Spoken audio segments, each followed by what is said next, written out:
Can you recognize this man who has suffered to the extreme? He is none other than the heartthrob of the century, Leonardo DiCaprio. This was his toughest, most dedicated, and most explosive performance ever. He endured freezing cold, ate raw meat, and soaked in icy water. This performance finally earned Leo the Oscar for Best Actor that he had waited half his life for. The movie is The Revenant. Leo gave it his all because he was playing a man who had been through hell, attacked and mauled by a bear, left gravely wounded and near death. And while still suffering from his injuries, he witnessed his companion kill his own son right before his eyes. Fueled by sheer rage and hatred, he clawed his way back from the brink of death, trekking hundreds of kilometers alone through the freezing wilderness, surviving on raw meat and blood, all for the sake of revenge. This character was a real person named Hugh Glass. He lived during America's wild frontier era, a time when the conflict and hatred between colonists and Native Americans had reached a boiling point. Right from the start, the hunters are ambushed by Native Americans, and within just a few minutes, the ground is littered with corpses. By the time Glass calls everyone to escape to the boat, 32 members of the hunting party have already been killed. On the boat, Glass is deeply worried. He knows the Native Americans will follow them relentlessly, ready to launch surprise attacks with arrows at any moment. They are basically moving targets. In order to survive, Glass suggests to the captain that they travel overland. Trusting his experience, the captain leads the group to abandon the boat and head into the forest. However, misfortune soon befalls Glass. One day, while scouting ahead in the woods, he suddenly senses something is wrong.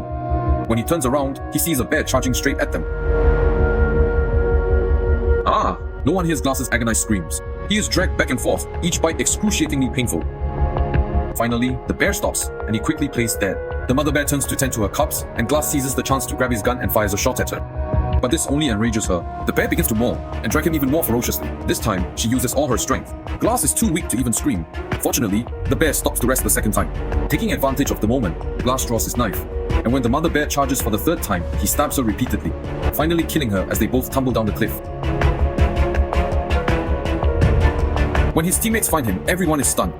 As they roll the mother bear over, one of the men immediately vomits, because Glass's condition is too horrific to look at. They quickly stitch up his wounds, and he screams in agony for a long time. When they twist his broken leg bone back into place, the pain finally makes him pass out.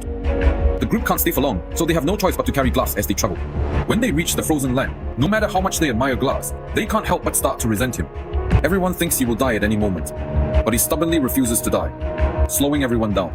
When they reach a place where they have to climb a mountain, tensions finally. So, the three of them begin to wait for Glass to die. The next day, the two young men go out hunting, leaving only Fitzgerald to watch over Glass. Suddenly, Fitzgerald says to Glass, "Stop holding on, let me help you on your way." Fitzgerald stuffs a piece of cloth into Glass's mouth, trying to suffocate him. At that moment, Glass's son arrives and drives Fitzgerald away. But Fitzgerald becomes enraged, draws his knife, and kills the boy. Glass screams with all his might, but he can't stop anything. Later, Fitzgerald deceived the honest boy with a lie, telling him that Indians were coming, and took him away, leaving Glass lying alone in the dirt. No one knows how much time passed, but Glass eventually woke up. He crawled out of the grave and slowly made his way to his son's cold body, falling asleep next to him. When he woke up again,